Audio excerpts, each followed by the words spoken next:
Alhaji Dangote himself spoke to the fact that Herbert is part of the reason why the refinery was completed.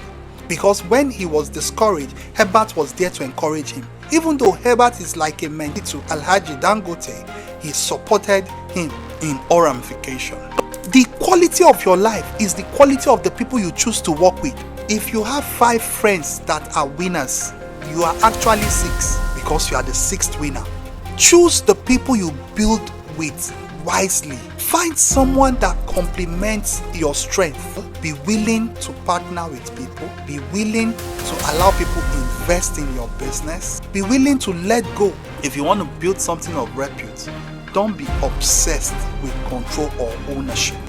Be obsessed with effective partnership that can scale what you are doing. Imagine 2 people running the same business. 5 years down the line, one of them has 10 branches within the state. I'm talking about he's scaling his business. He's also thinking of expanding outside the state. One, on the other hand, is still battling with one location. And one will ask, what exactly made the difference between the both of them? Some people will say it's probably luck. Somebody else will say it's destiny. Another person might say that guy that is still dealing with one location, you don't know the kind of challenges or village people that is after him. And as much as all of these thoughts and ideas might look like what is limiting the one that is still with one location, the difference between the both of them, it's one thing that you can easily overlook. It is the mindset that makes the difference. One mindset is survival, paying bills. The other mindset is legacy. The builder's mindset is thinking of scaling the value. I have served my community. They love my product and service. I can expand it to other communities. I can expand it within the state, and I can expand it across the federation. It is the builder's mentality that makes the difference. And so this is the point. Most of the time, we allow our environment to put a cap on our thinking, to put a ceiling on our imagination. We don't allow ourselves to see beyond that our locality. And this is what I will tell you. There is more. Welcome to the conversation. I am Michael Ogunshola, the Peak Performance Strategist. This is the maiden edition of Peak Performance Diary. You see, on Peak Performance Diary, our goal is, I want to share with us a concept I've been brooding on that is called the Africa First mindset. This Afrocentric way is all about building Africa through homegrown businesses. And that's why on Peak Performance Academy, I am committed to helping us see the entrepreneurial possibility within the continent, within the nation. Because I tell you, where there is the most darkness, there is opportunity for your light to shine bright. And that is what we have in Africa and Nigeria right now. Whilst other people are seeing problem, running away, all I see in Nigeria is the brand of opportunity. And that's why I'm sharing with you on the Peak Performance Diary. This is the maiden edition. We will be looking at the great man. He's past now, but his legacy lives on. Talking about the legend himself, Herbert Wigwe. Now, the point of this conversation is to highlight and showcase builders on the continent. African builders, Nigerian builders, people that are doing great work, either dead or alive. The most important thing is their brainchild lives on. When you build intentionally, even when you're gone, your legacy will be felt. And that is why we are saying Africa needs builders. Herbert Wigwe is a man that comes handy even as we begin to journey on learning from the great entrepreneurs and visionary leaders. He is a great builder. Herbert Wigwe, born in 1966, at the very young age of 23, he was already a chartered accountant. Another thing about this man, even as I began to research him, is, do you know that he was mentored by that younger brother who is a great businessman? You know, he loved learning.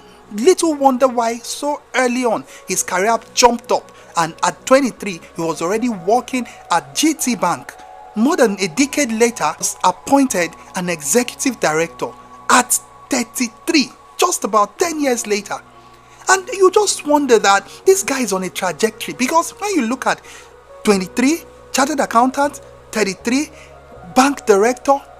In fact, as I later learned, do you know that although Herbert is younger than Sanusi Lamido, His Royal Highness, Herbert was older than Sanusi in the field. That's the beauty. That's the kind of man that we are learning from today. His life is full of inspiration. And one thing he taught us, even as we begin to highlight some of the lessons we can learn from him, is an early riser. The position he attained that others will attain in their 40s and in their 50s, he attained it early. Why? The kind of person he is. The first thing, among other things I began to deconstruct and understood about this man is this. Herbert Wigwe is a audacious dreamer. He does not allow his environment to limit his dream. This is what I'll tell you. Although your environment can be the foundation and the basis that shapes your beginning, but it should not color your trajectory, color your future, or determine where you end. Because we learn from Herbert that you can be bold and audacious about your dream. What was that audacious dream that Herbert came with? Herbert and his co-founder Ike Imokpeje. Ike and Herbert came up with this audacious dream to bank one of every two Nigerians. And do you know what happened? By the time these guys were somewhere around 35, they came together and co-led Access Bank. When they acquired Access Bank and began to lead that financial institution, do you know that bank was 65th out of 81 banks in Nigeria at the time? This was 2002. How do you take an organization that is fledgling, that is, maybe for lack of a better word, just trying to, meet up with the financial requirements of the time, just getting by, permit me to say.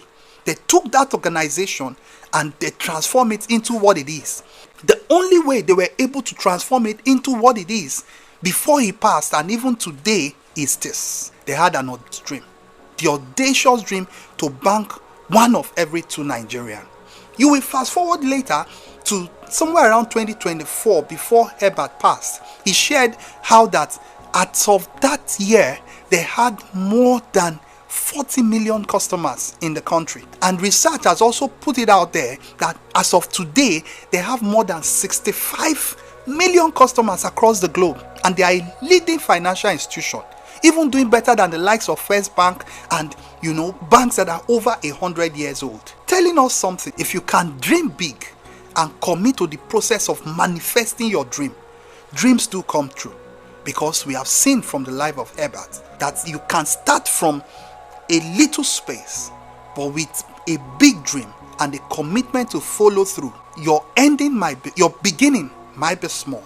Your ending will be great. What a great lesson, I must say, if you ask me. Lesson number 2 we learn from this man is build institution and not just income. You see, let me ask you a honest question. When you wake up in the morning, what's the first thing that comes to your mind? When you think about your job, when you think about your business, what's the first thing that comes to your mind? Is it, let me go and make money, let me go and hustle? Or how can I be of greater service to humanity? How can I add more value to the people I serve? You see, look at it. Although they might look noble when you say you are going out to hustle or you want to go and make money, while one is focusing on you, the other one is focusing on the other. And one of the architects of my mind, as I call them, the people that frame my mind that I learned from, he said something profound. He said, if you help enough people get what they want, they will help you get what you want. In other words, you want money, but don't put money first. Don't put income first. Be like our man. Herbert built institution. Herbert built men. Herbert built people. When you wake up in the morning, let the first thing that comes to your mind be, how can I be of more service? How can I add more value? Because if you are thinking of building men, There are so many people you can impact. Your business fundamentally will be different. You recall, what I shared with you in our opening, how that two people are running the same business. One has scaled it across 10 locations. The other one is still battling with one location and is praying and he's going from mountain to mountain, when fundamentally there is a mindset gap that has not been filled. This is the thing. If we are going to do well on the continent, in the country, we have to shift from me, myself, and I to how can I be of service? How can I add more value? Because there is always an opportunity to add value. Do you know the good thing about being conscious of value, being a value adder when you are thinking of building institution? I remember myself some years ago, I lost my business. I had lost my business. And so I was out of job. And this is me now. I have a responsibility. I have a wife. I have baby. There is bills. There are bills to be paid. But of course, me and my kind of person, I am always value driven. I went to a business and I said to him, I can do 1, 2, 3 for you. Permit me to do this for you. And when you see my value, you determine my reward. And the man said to me, let's go. And that was how I was able to get a job, even when it seemed as if everything was crashing over me. That was years ago. I tell you this, if you're conscious of adding value, you will go far. If you're conscious of building institution, you will scale whatever you're doing. He built institution. Today, I cannot count many institutions that is attributed to that man. So committed to humanity and value addition that in their school today, they have more than 100 students that is on scholarship. Value addition. Be a value adder like our man. Build institution, not income. Because this is another thing about income. If you are conscious about income, I'll tell you this story. So there is this man that has lived in the UK for more than 35 years. And the man said, even though he has worked in different organizations, he does not have any legacy or anything that can be attributed to him as a result of the job he has done in those organizations. He has filled different roles, but his legacy doesn't live on.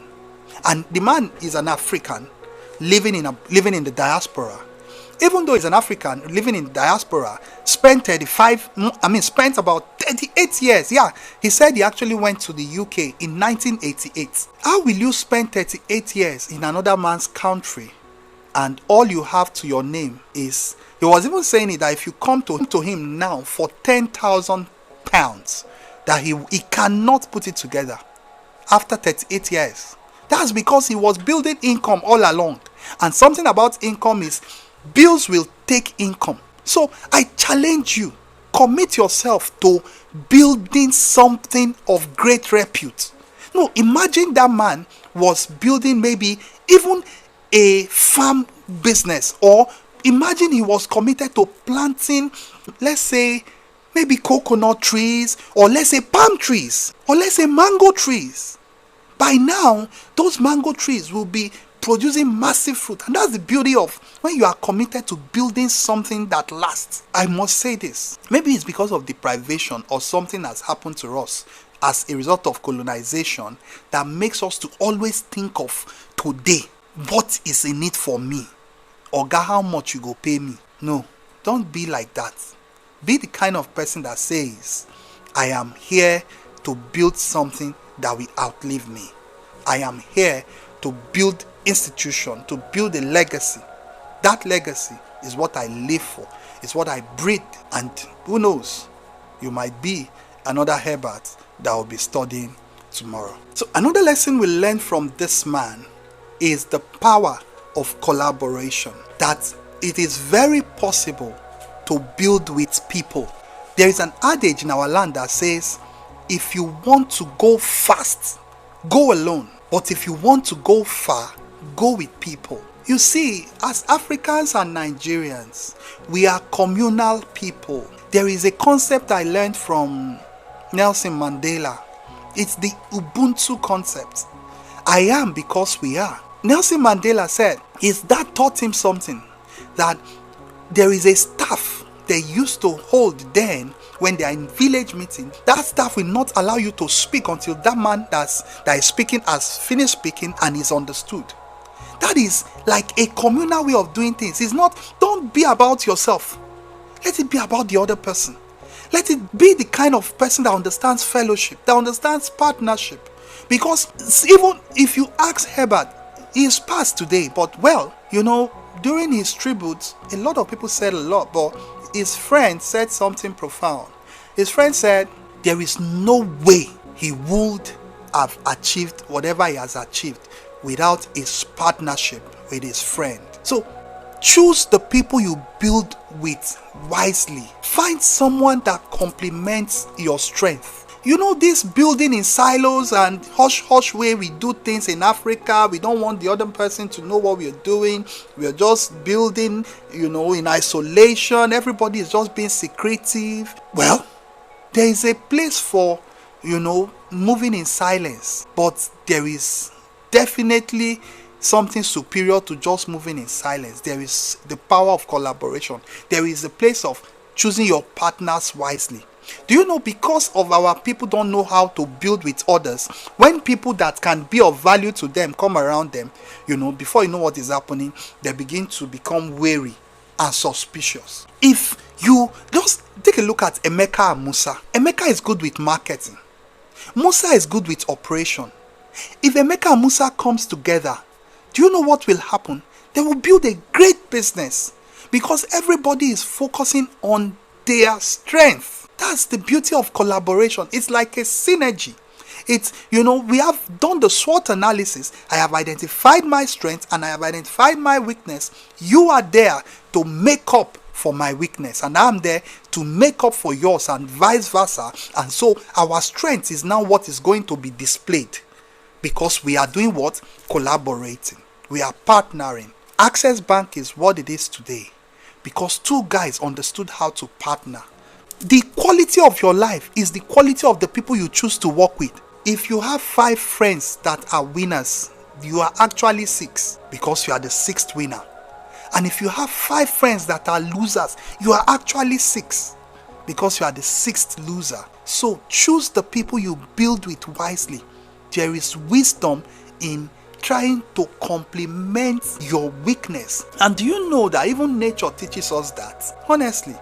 Because I realize that most of the couples that are great, they are couples that complement each other. So rather than trying to be Mr. Do-It-All, be willing to partner with people, be willing to allow people invest in your business, be willing to let go. If you want to build something of repute, don't be obsessed with control or ownership.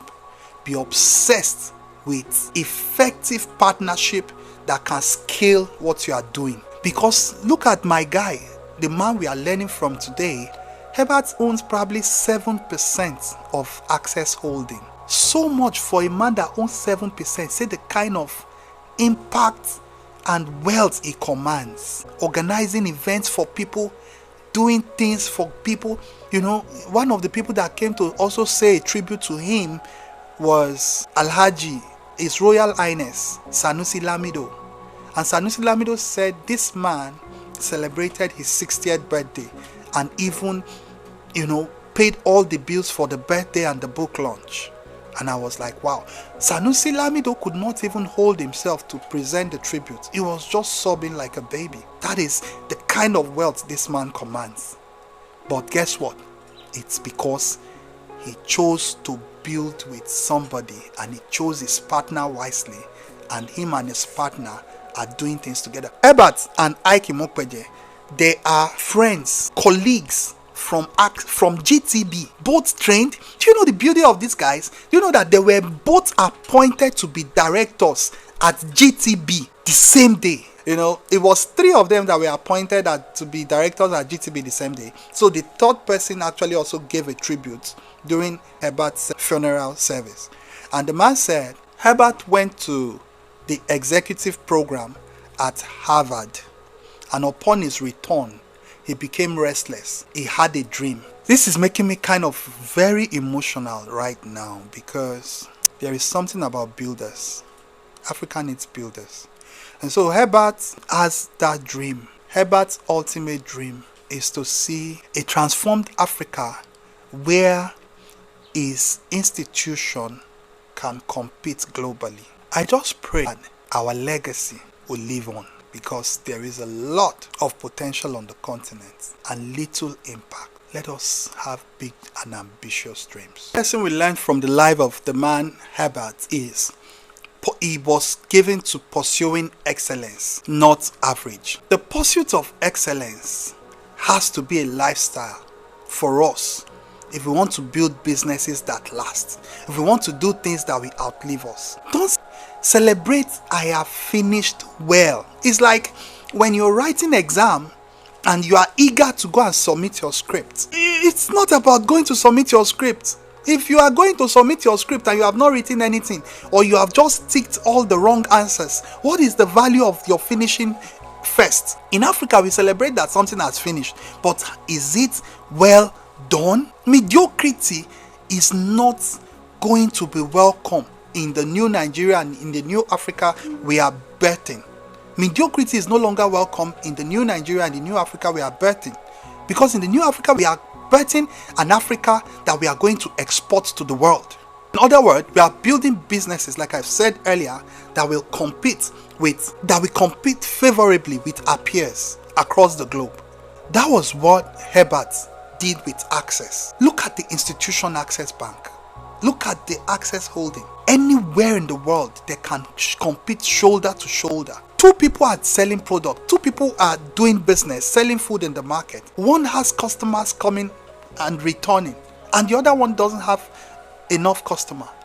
They are both selling food, but one that has multiple customers pays attention to details. She maintains her environment. She's intentional about her customer service. All of this that she's doing, it's about excellence. The taste of our food on Monday and on Saturday is the same thing.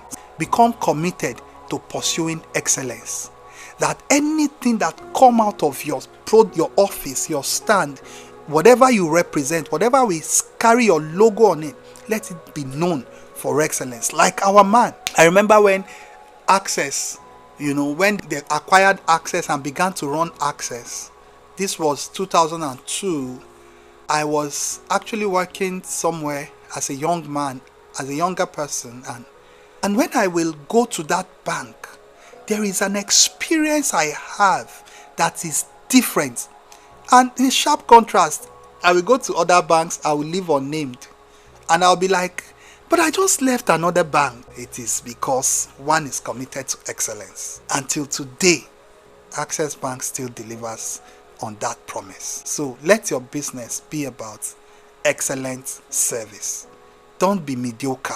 Don't say, I can't come and kill myself. No, all those cliches will not help you if you want to build something of great repute. Lastly, build a legacy. Have a human face. Be like our man. There is a man that worked with Herbert, talking about his driver, Tunji. Do you know when Tunji was poached within the bank, because at the time he was an escort, right? So he was poached within the institution. I don't even know if I would say poached is the right word, because he's already working for Access. But anyway, Tunji was approached by late Herbert's wife. And late Herbert's wife went to Tunji and said, please, I want you to work for my husband, or work with my husband as his executive driver. And when Tunji started working for Herbert, he had no qualification. But the time came, Tunji approached his boss that he wants to further his education. The boss supported him and he became a graduate. After a while, he approached his boss again that, sir, now that I'm a graduate, I would like to do more than just drive. He said he listened to him and he spoke to HR on his behalf. And he got back to Tunji and told Tunji to forward his credential to HR. And HR invited Tunji and got him a job at the administrative arm of the bank. Just even before all of this, Tunji furthering his education, Tunji recounts that there was a time that he entered one chance and he was beaten to pulp because he was coming from his own local area to the eyebrow area, coming to his boss's house. And when he got to his boss's house, the same kind of mindset this man has of being good to people, that's how he raised his children. One of the children of the man one of the children of the legend himself, talking about Herbert, had observed that their driver, Mr. Tunji, was not looking well, and he engaged the man, and he realized that the man had been accosted, by this one chance. The man had been a victim of this one chance kind of operation, and he was beaten to pulp. And the child told the dad. The dad quietly spoke to the institution, and he said to them, "Get my driver a car."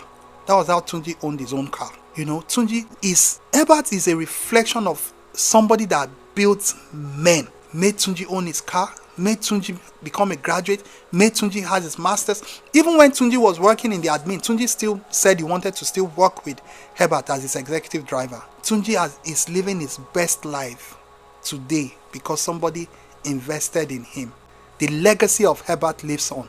Herbert is a man that is legacy conscious and relationship conscious, because legacy, another word for legacy, is to be relational and be willing to sacrifice for people and go extra mile for people.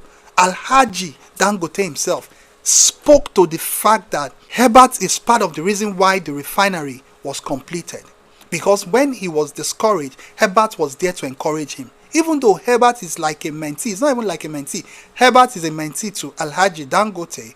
He supported him in all ramification. Let's quickly do a recap of what we have learned. We have said, number 1, dream beyond your environment. Build institution, not income. Choose the people you build with wisely. Leave a legacy. Let's quickly do this builders challenge game, I call it. The first question you want to ask yourself is, what am I building? The second question you want to ask yourself is, who am I building with? And the last question you want to ask yourself is, what will I be remembered for? Africa needs builders. Many thanks for being a part of this maiden edition of Peak Performance Diary with Michael Ogunshola. There is so much you can do if you tap into your entrepreneurial side. I remain Michael Ogunshola, the Peak Performance Strategist, saying, you are created for peak performance. Go for it.